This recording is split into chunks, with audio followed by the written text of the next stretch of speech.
स्वागत है आपका अपने YouTube चैनल सक्सेस की ऑफिशियल में।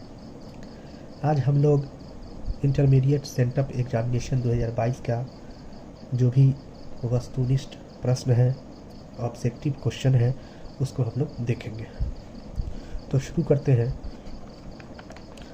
जो हमारा पहला क्वेश्चन है वो है मोहनजोदड़ो किस भाषा का शब्द है। मोहनजोदड़ो किस भाषा का शब्द है? हिंदी, सिंधी, उर्दू, फारसी। तो इसका जो सही आंसर होगा वो होगा सिंधी। मोहनजोदड़ो किस भाषा का शब्द है? सिंधी भाषा का शब्द है। दूसरा क्वेश्चन है राय बहादुर दयाराम साहनी ने कहाँ उत्खनन करवाया था? तो राय बहादुर दयाराम साहनी ने जो उत्खनन कराया था वो कराया था हड़प्पा का। किसका उत्खनन कराया था? हड़प्पा का उत्खनन कराया था।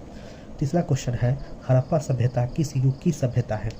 तो हड़प्पा सभ्यता जो है वो कांस्य युग की सभ्यता है। किस युग की सभ्यता है? कांस्य युग की सभ्यता है, क्योंकि हड़प्पा वासियों ने ही कांस्य को खोजा था, इसलिए इसको हम कांस्य युग की सभ्यता कहते हैं। अगला क्वेश्चन है आपका चौथा नंबर क्वेश्चन है कि सिंधु घाटी वासियों को किस धातु का ज्ञान नहीं था? सिंधु घाटी वासियों को लोहा का ज्ञान नहीं था। किसका ज्ञान नहीं था? लोहा का ज्ञान नहीं था। अगला क्वेश्चन है हड़प्पा सभ्यता का सबसे बड़ा नगर। तो हड़प्पा सभ्यता का जो सबसे बड़ा नगर था वो था मोहनजोदड़ो। क्या था? मोहनजोदड़ो था। मोहनजोदड़ो किस नदी के किनारे स्थित है? तो मोहनजोदड़ो जो है वो सिंधु नदी के किनारे स्थित है। किस नदी के किनारे? सिंधु नदी के किनारे। हड़प्पा किस नदी के किनारे स्थित है? तो हड़प्पा जो है वो रावी नदी के किनारे स्थित है। किस नदी के किनारे? रावी नदी के किनारे स्थित है। अगला क्वेश्चन है आपका कि अशोक के किस शिलालेख में से कलिंग विजय का पता चलता है? प्रथम, 5वें, 10वें, 13वें। इसका जो सही आंसर होगा वो होगा 13वें शिलालेख से। समुद्रगुप्त का वर्णन किस अभिलेख में है? समुद्रगुप्त का वर्णन किस अभिलेख में है? सांची अभिलेख, प्रयाग प्रशस्ति, नासिक अभिलेख, एरन अभिलेख। तो जो समुद्रगुप्त का जो वर्णन है वो है प्रयाग प्रशस्ति में। प्रयाग प्रशस्ति में। इंडिका की रचना किसने की? तो आप सभी जानते हैं इंडिका की रचना जिन्होंने किया था वो थे मेगास्थनीज। अगला है बिंदुसार किसका पुत्र था? याद रखिएगा, एक है बिंबिसार और दूसरा है बिंदुसार। तो बिंदुसार जो था वो चंद्रगुप्त मौर्य का पुत्र था और बिंदुसार का जो पुत्र था वो था अशोक। ठीक है, अगले क्वेश्चन में हम लोग चलते हैं। अगला क्वेश्चन है आपका 12वां नंबर क्वेश्चन है चंद्रगुप्त मौर्य ने किस वंश को पराजित कर गद्दी हासिल की थी? तो चंद्रगुप्त मौर्य थे वो नंद वंश को हराए थे। नंद वंश को हरा करके और गद्दी हासिल की थी। ठीक है ना। अगला क्वेश्चन है 13 नंबर क्वेश्चन है अंगुत्तर निकाय किस धर्म का ग्रंथ है? तो अंगुत्तर निकाय जो है वो बौद्ध धर्म का ग्रंथ है। किस धर्म का? बौद्ध धर्म का। 14 नंबर क्वेश्चन है मगध की राजधानी कहाँ है? तो मगध की जो राजधानी थी वो थी राजगृह। नालंदा महाविहार किसने बनवाया? तो नालंदा महाविहार जो बनवाया था वो बनवाया था कुमारगुप्त ने। किसने बनवाया था? कुमारगुप्त ने बनवाया था। ये था 15 नंबर क्वेश्चन। अब हम लोग देखेंगे 16 नंबर क्वेश्चन अर्थशास्त्र के लेखक कौन है? तो अर्थशास्त्र के जो लेखक है वो है कौटिल्य। कौन है? कौटिल्य है। 17 नंबर क्वेश्चन है महाभारत की रचना किस भाषा में हुई? महाभारत की रचना किस भाषा में हुई? संस्कृत, पाली, प्राकृत, हिंदी। तो हमारा इसका सही जवाब होगा ऑप्शन ए संस्कृत में। संलेखन किस धर्म का मृत्यु विधान है? संलेखन किस धर्म का मृत्यु विधान है? ऑप्शन ए है जैन धर्म, बी है बौद्ध धर्म, सी है शैव धर्म, डी है वैष्णव धर्म। तो इसका सही आंसर जो होगा वो होगा जैन धर्म। 19 नंबर क्वेश्चन है अशोक द्वारा बनाए गए स्तूपों की संख्या कितनी थी? यानी कि अशोक ने कितने स्तूपों का निर्माण करवाया था? तो इसका जो सही आंसर होगा वो होगा 84,000, 84,000। अगला क्वेश्चन है 20 नंबर क्वेश्चन है बुद्ध के बचपन का नाम। तो आप सभी जानते हैं कि बुद्ध के बचपन का नाम जो है वो है सिद्धार्थ। सिद्धार्थ था उनके बचपन का नाम। प्रथम बौद्ध संगति किस शासक के काल में हुई थी? तो प्रथम बौद्ध संगति जो हुई थी वो अजात शत्रु के काल में हुई थी। अगला क्वेश्चन है आपका कि हीनयान और महायान किस धर्म से संबंधित है? तो हीनयान और महायान जो है वो बौद्ध धर्म से संबंधित है। अगला क्वेश्चन है 23 नंबर, महावीर का जन्म कहाँ हुआ था? तो महावीर का जो जन्म हुआ था वो हुआ था कुंडल वन में। कहाँ हुआ था? कुंडल वन में हुआ था। 24वां नंबर क्वेश्चन है त्रिपिटक संबंधित है। ऑप्शन ए है जैन धर्म, बी है बौद्ध धर्म, सी है शैव धर्म, डी है वैष्णव धर्म। तो त्रिपिटक जो है वो बौद्ध धर्म से संबंधित है। किस धर्म से? बौद्ध धर्म से। अगला क्वेश्चन है अकबर का शासनकाल क्या था? तो अकबर का जो शासनकाल है वो 1556 से लेकर 1605 ईस्वी तक था। तो इसका सही आंसर होगा ऑप्शन ए। इसका सही आंसर होगा ऑप्शन ए। दस्तूर क्या था? तो दस्तूर जो था वो भूमि का कर था। किसका कर था? भूमि का कर था, इसलिए दस्तूर क्या था? तो भूमि कर था। Option A. 27 नंबर क्वेश्चन है शनसब किस धातु से बना सिक्का था? तो जो शनसब था जो मुगल काल का सबसे बड़ा सिक्का था, ठीक है ना। ये उस समय जो मुगल काल था उसका सबसे बड़ा सिक्का था और ये बना हुआ था सोना का। किसका बना हुआ था? सोना का बना हुआ था। अगला क्वेश्चन है 28 नंबर क्वेश्चन है भारत में तंबाकू का पौधा लाया गया, ठीक है ना। तो भारत में जो तंबाकू का पौधा लाया गया वो लाया गया पुर्तगालियों द्वारा। किसके द्वारा लाया गया? पुर्तगालियों के द्वारा। कुतुब मीनार का निर्माण किसने आरंभ किया? 29 नंबर क्वेश्चन है कुतुब मीनार का निर्माण किसने आरंभ किया? तो इसका आरंभ किस किया था? कुतुबुद्दीन ऐबक ने। किसने किया था? कुतुबुद्दीन ऐबक ने। तुजुके जहांगीरी की रचना किसने की? ऑप्शन ए है अबुल फजल, बी है गुलबदन बेगम, सी है जहांगीर और डी है नूरजहां। तो तुजुके जहांगीरी की रचना जो किए थे वो है जहांगीर। का सही आंसर होगा जहांगीर। ताजमहल का निर्माण किसने करवाया? ये तो सभी लोग जानते हैं आप लोग कि ताजमहल का निर्माण शाहजहां ने करवाया था। अगला क्वेश्चन है 32 नंबर क्वेश्चन है आपका, वो है कि मुगल दरबार में अभिवादन के कौन से तरीके थे? तो मुगल दरबार में जो अभिवादन के तरीके थे वो तीनों थे, कॉर्निश, सिजदा, पायाबोस, ये तीनों तरीके थे। तो इसलिए इसका ऑप्शन जो हो जाएगा वो ऑप्शन डी हो जाएगा। सिखों के 10वें गुरु कौन थे? तो आप सभी जानते हैं कि सिखों के जो 10वें गुरु थे वो गुरु गोविंद सिंह थे। 34 नंबर क्वेश्चन है खालसा पंथ की स्थापना किसने की? तो खालसा पंथ की स्थापना गुरु गोविंद सिंह ने की थी। जामा मस्जिद कहाँ है? तो जामा मस्जिद आप सभी जानते हैं कि दिल्ली में है, तो इसका ऑप्शन ए सही हो जाएगा 35 नंबर क्वेश्चन का कि जामा मस्जिद कहाँ है? दिल्ली में। अगला क्वेश्चन है आपका 36 नंबर, जहांगीर का शासनकाल, ठीक है। तो जहांगीर का शासनकाल जो है वो है 1605 से 1627 तक। घाघरा के युद्ध में बाबर ने किसे पराजित किया? ठीक है, तो घाघरा के युद्ध में बाबर ने पराजित किया था महमूद लोदी को। किसको पराजित किया था? महमूद लोदी को।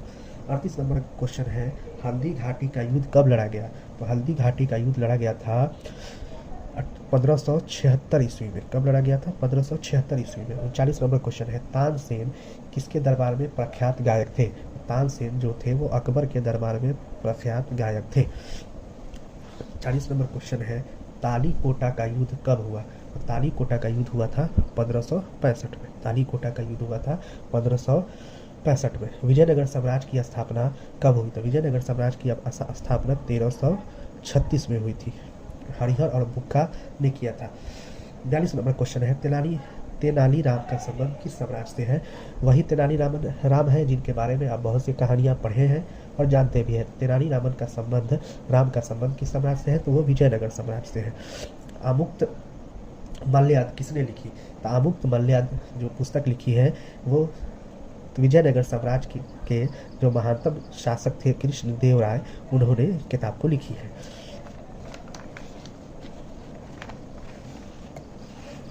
अगला 44 नंबर क्वेश्चन है गोपुरम से आप क्या समझते हैं?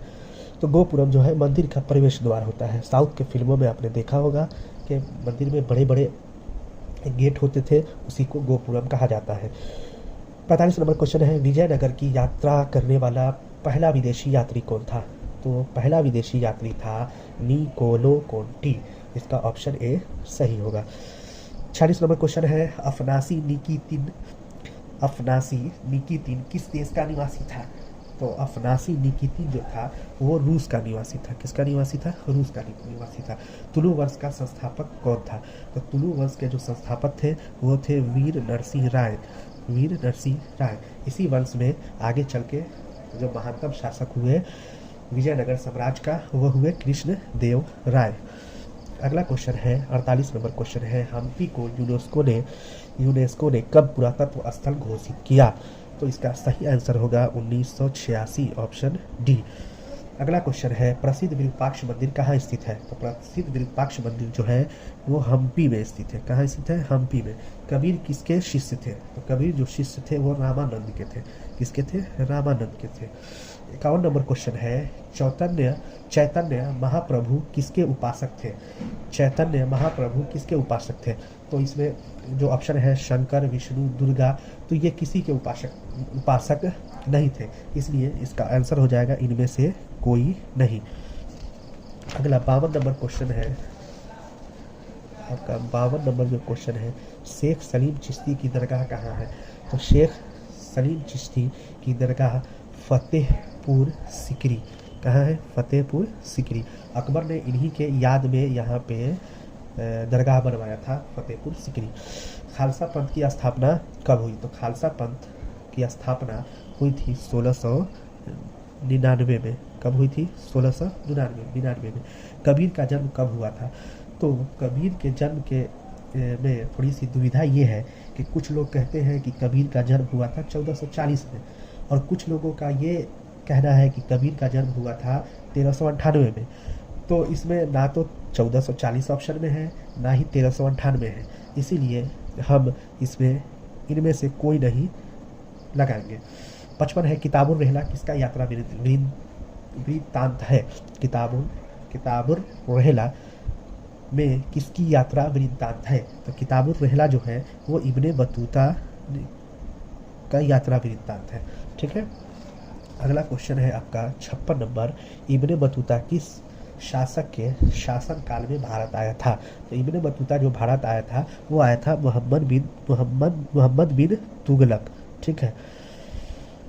अगला क्वेश्चन है, फाहियान किस देश का यात्री था? फाहियान जो था वो था चीन का यात्री था। कहाँ का यात्री था? चीन का। अगला 58 नंबर क्वेश्चन है, सिद्धू कान्हू किस विद्रोह के नेता थे? सिद्धू कान्हू किस विद्रोह के नेता थे? तो ये जो दोनों जो नेता थे वो थे संथाल विद्रोह के। किसके? संथाल विद्रोह के। पलासी का युद्ध कब हुआ? तो ये पलासी का युद्ध हुआ था 1757 में। अगला क्वेश्चन 60 नंबर क्वेश्चन है। 60 नंबर क्वेश्चन है आपका कि अस्थाई बंदोबस्त जुड़ा हुआ था। तो अस्थाई बंदोबस्त को जो लागू किया था वो कॉर्नवालिस ने किया था। तो इसका सही आंसर हो जाएगा कॉर्नवालिस से। किससे जुड़ा हुआ था? कॉर्नवालिस से। व्यपगत की नीति, हड़प की नीति किसकी थी? ठीक है। तो ये जो नीति थी वो थी लॉर्ड डलहौजी की। हड़प की नीति किसकी थी? लॉर्ड डलहौजी की नीति थी। ठीक है। इसमें होता था क्या हड़प की नीति में कि अगर किसी राजा के पास उसका अपना संतान नहीं है तो वो किसी दूसरे को गोद नहीं ले सकता था।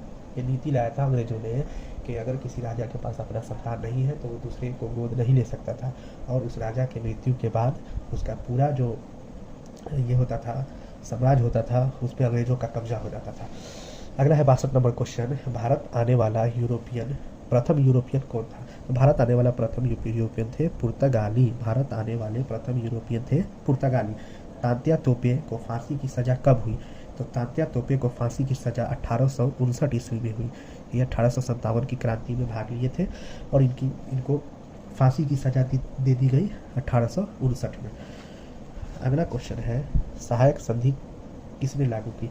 तो सहायक संधि था उसको लागू किया था लॉर्ड वेलेस्ली ने। इस संधि के तहत वो क्या करते थे कि भारत के जो पुराने राजा थे उनको कहते थे कि हम आपकी सहायता करेंगे, और उनके यहाँ अपना फोर्स भेज देते थे, अंग्रेजी सिपाही भेज देते थे, और धीरे धीरे उनके सिपाही को कमज़ोर कर देते थे और उसके बाद उस राज्य पे अपना कब्जा कर लेते थे। सती प्रथा का किस गवर्नर जनरल द्वारा प्रतिबंधित किया गया? सती प्रथा किस गवर्नर जनरल द्वारा प्रतिबंधित किया गया? तो लॉर्ड विलियम बेंटिंक के द्वारा। किसके द्वारा? लॉर्ड विलियम बेंटिंक के द्वारा। डाक अधिनियम किस वर्ष पारित हुआ? तो डाक अधिनियम जो पारित हुआ था वो 1854 ईस्वी को पारित हुआ था। अगला है 1857 की क्रांति का नेतृत्व किसने किया था? पटना में 1857 की क्रांति का नेतृत्व किसने किया था? पीर अली ने। किसने किया था? पीर अली ने। अगला क्वेश्चन है आपका कि निम्न में किस महिला ने 1857 की क्रांति में भाग लिया? तो इसमें 1857 की क्रांति में सभी महिलाओं जो नाम है option A, option B, option C, जो महिलाएं हैं सबों ने इस क्रांति में भाग लिया था, इसलिए इसका सही आंसर होगा इनमें सभी ऑप्शन डी। रानी लक्ष्मीबाई को और किस नाम से जाना जाता था? तो इनको तीनों नाम से जाना जाता था, ऑप्शन ए, ऑप्शन बी और ऑप्शन सी, इसलिए इसका भी आंसर होगा इनमें सभी। झोंकन बाग हत्याकांड 8 जून 1857 को कहाँ पर हुआ था? तो झोंकन बाग जो पड़ता है वो पड़ता है झांसी में, तो इसका सही आंसर होगा झांसी। गेटवे ऑफ इंडिया कहाँ अवस्थित है? तो गेटवे ऑफ इंडिया जो है वो मुंबई में है और इंडिया गेट जो है वो दिल्ली में है। तो गेटवे ऑफ इंडिया कहाँ है? बम्बई में, जो आज हम उसको मुंबई कहते हैं। कलकत्ता में अंग्रेजों की किलेबंदी बस्ती का क्या नाम था? तो कलकत्ता में जो अंग्रेजों की किलेबंदी बस्ती था उसका नाम था फोर्ट विलियम। क्या नाम था? Fort William. पुर्तगालियों ने गोवा पर कब अधिकार किया? तो 1510 ईस्वी में। कब किया? 1510 ईस्वी में। 7 द्वीपों का नगर किसे कहा जाता है? तो बम्बई को कहा जाता है। किसको? बम्बई को कहा जाता है। वास्को डी गामा भारत कब आया? तो वास्को डी गामा 1498 ईस्वी को भारत आया था। अगला क्वेश्चन है आपका कि महात्मा गांधी का कब हुआ था? सभी जानते हैं 2 अक्टूबर 1869 ईस्वी को महात्मा गांधी का जन्म हुआ था। महात्मा गांधी ने पहला किसान आंदोलन कहाँ से शुरू किया? तो जब साउथ अफ्रीका से गांधी जी आए थे, तो आने के बाद जो पहला किसान आंदोलन उन्होंने शुरू किया वो बिहार के चंपारण से शुरू किया। 78 नंबर क्वेश्चन है सविनय अवज्ञा आंदोलन कब आरंभ हुआ? तो सविनय अवज्ञा आंदोलन जो आरंभ हुआ था वो हुआ था 1930 में। चंपारण सत्याग्रह कब शुरू हुआ था? तो वो हुआ था 1917 में। अगला क्वेश्चन है 80 नंबर क्वेश्चन है भारत छोड़ो आंदोलन किस वर्ष हुआ? भारत छोड़ो आंदोलन हुआ था 1942 में। 81 नंबर क्वेश्चन है महात्मा गांधी दक्षिण अफ्रीका से भारत कब वापस आए? तो वो आए थे 1915 में। भारत वापस आए 1915 में। उसके बाद वो अपने गुरु से मिले और उनके गुरु ने कहा कि आप पहले पूरे भारत का भ्रमण कीजिए, भारत के बारे में पता लगाइए, तब जाके आप कहीं अंग्रेजों से अच्छी तरह से लड़ पाएंगे। उसके बाद वो 1 साल भारत घूमे। उसके बाद 1916 में उन्हें बनारस हिंदू विद्यालय के ओपनिंग में बुलाया गया। उसके बाद 1917 से उन्होंने अपना आंदोलन स्टार्ट कर दिया। तो 82 नंबर क्वेश्चन है करो या मरो का नारा किसने दिया? तो करो या मरो का नारा दिया था महात्मा गांधी ने।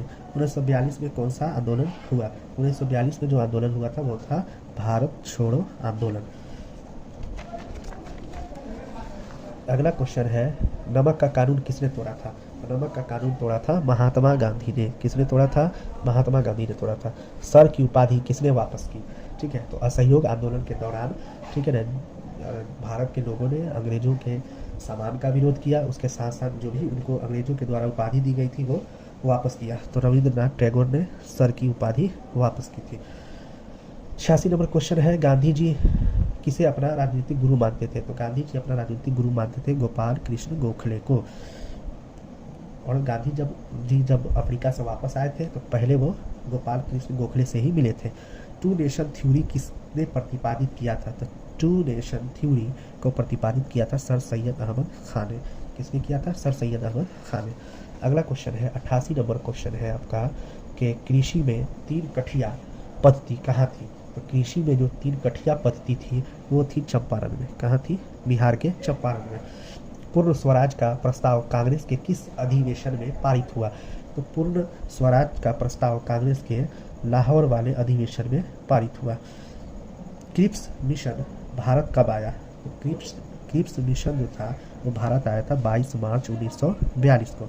भारत को स्वतंत्रता देने की घोषणा किस ब्रिटिश प्रधानमंत्री ने की? भारत को स्वतंत्रता देने की घोषणा क्लीमेंट एटली ने 20 फरवरी 1947 को की थी। किसने की थी? एटली ने। अगला क्वेश्चन है आपका 92 नंबर क्वेश्चन है, पाकिस्तान ने अपना प्रथम स्वाधीनता दिवस कब मनाया था? तो इसका सही आंसर होगा ऑप्शन डी 14 अगस्त 1947। 93 नंबर क्वेश्चन है, सुभाष चंद्र बोस भारतीय राष्ट्रीय कांग्रेस के अध्यक्ष कब बने? तो सुभाष चंद्र बोस को महात्मा गांधी जी ने 1938 में इनको भारतीय राष्ट्रीय कांग्रेस का अध्यक्ष बनाया। महात्मा गांधी के कहने पर इनको बनाया गया। 94 नंबर क्वेश्चन है, मुस्लिम लीग ने मुक्ति दिवस कब मनाया? तो मुस्लिम लीग ने 22 दिसंबर 1939 को मुक्ति दिवस मनाया था। अगला क्वेश्चन है 95 नंबर क्वेश्चन है कि भारत का विभाजन ब्रिटिश शासक की किस योजना का परिणाम है? तो ये है माउंट बेटन योजना। कौन सा योजना है? माउंट बेटन योजना। 96 नंबर क्वेश्चन है, स्वतंत्र भारत के प्रथम भारतीय गवर्नर जनरल कौन थे? तो वो थे सी राजगोपालाचारी। कौन थे? सी राजगोपालाचारी। 16 अगस्त 1946 को मुस्लिम लीग ने मनाया प्रत्यक्ष कार्यवाही दिवस मनाया था। अब 3 क्वेश्चन जो बचे हुए हैं देखते हैं उसको। 3 क्वेश्चन है। पहला क्वेश्चन है, स्वतंत्र भारत के पहले राष्ट्रपति कौन थे? तो आप सभी जानते हैं कि स्वतंत्र भारत के पहले राष्ट्रपति थे डॉक्टर राजेंद्र प्रसाद। कौन थे? डॉक्टर राजेंद्र प्रसाद। भारत के संविधान का जनक किसे कहा जाता है? तो भारत के संविधान का जनक कहा जाता है doctor BR Ambedkar, doctor Bhimrao Ambedkar को। 100 नंबर क्वेश्चन है, भारत के राष्ट्रगान के रचनाकार कौन है? तो भारत के राष्ट्रगान के रचनाकार है रविंद्रनाथ टैगोर। ये टोटल आपके 100 क्वेश्चन हुए। इसको अच्छी तरह से देख लेंगे, इसमें से कुछ ना कुछ क्वेश्चन जरूर आपके एनुअल बोर्ड के एग्जाम में आएंगे। मिलते हैं फिर अगले वीडियो में, तब तक के लिए जय हिंद।